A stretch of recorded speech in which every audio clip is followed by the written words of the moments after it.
Bonjour à tous et bienvenue sur notre chaîne.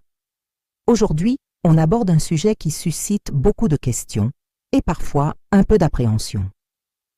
Le réveil après une anesthésie générale. C'est un moment crucial du parcours chirurgical et bien qu'il se passe très bien pour l'immense majorité des patients, il est important de connaître les complications possibles pour mieux les comprendre et les gérer. Alors, que se passe-t-il réellement quand on sort du brouillard de l'anesthésie? Restez avec nous pour le découvrir.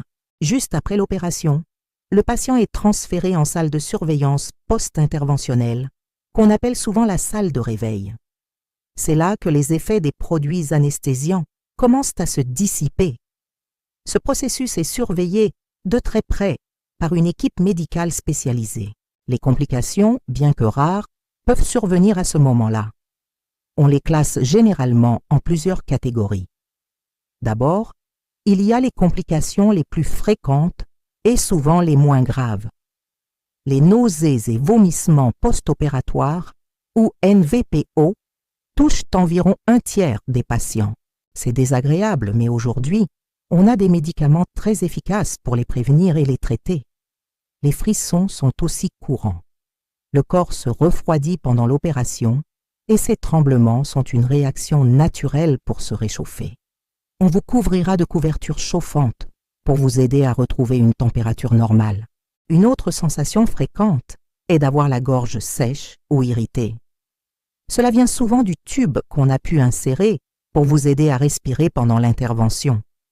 C'est passager et ça s'améliore rapidement. Vous pourriez aussi vous sentir un peu confus ou désorienté. C'est tout à fait normal. Votre cerveau se reconnecte progressivement. On parle parfois de brouillard post-anesthésique. Pour la plupart des gens, cette sensation disparaît en quelques heures. Ensuite, parlons de complications un peu plus sérieuses, mais heureusement beaucoup plus rares. Les complications respiratoires sont les plus surveillées. Après l'anesthésie, la respiration peut être plus lente ou moins profonde.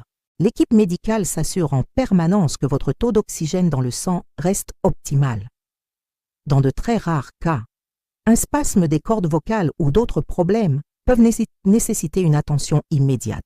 Mais rappelez-vous, vous êtes entouré de professionnels formés pour gérer ces situations.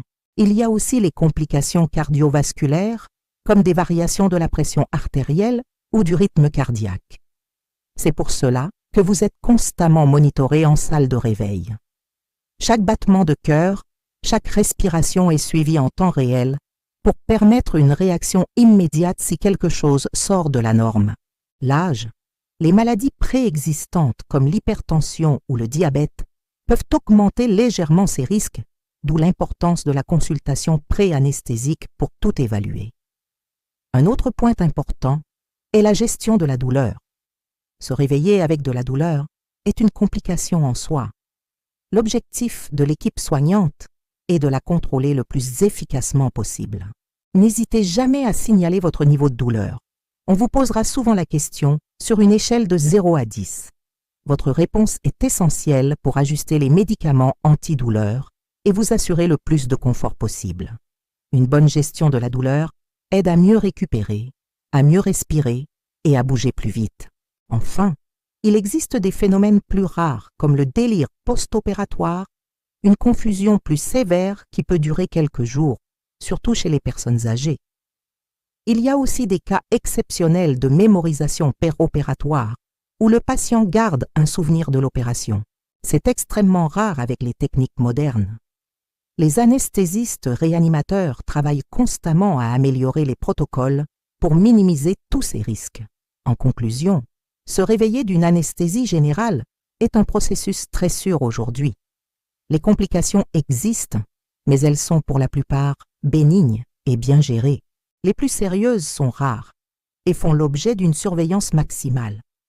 La clé, c'est la communication avec l'équipe médicale avant, pendant et après l'opération. Soyez honnête sur vos antécédents, vos habitudes et vos craintes. Cela permet à l'anesthésiste de personnaliser votre prise en charge pour un réveil le plus doux et sécurisé possible. Merci d'avoir regardé cette vidéo. J'espère qu'elle vous a éclairé et rassuré. Si vous avez des questions, posez-les en commentaire, nous essaierons d'y répondre. N'oubliez pas de liker la vidéo si elle vous a été utile et de vous abonner à la chaîne pour ne rien manquer de nos prochains contenus. Prenez soin de vous et à très bientôt.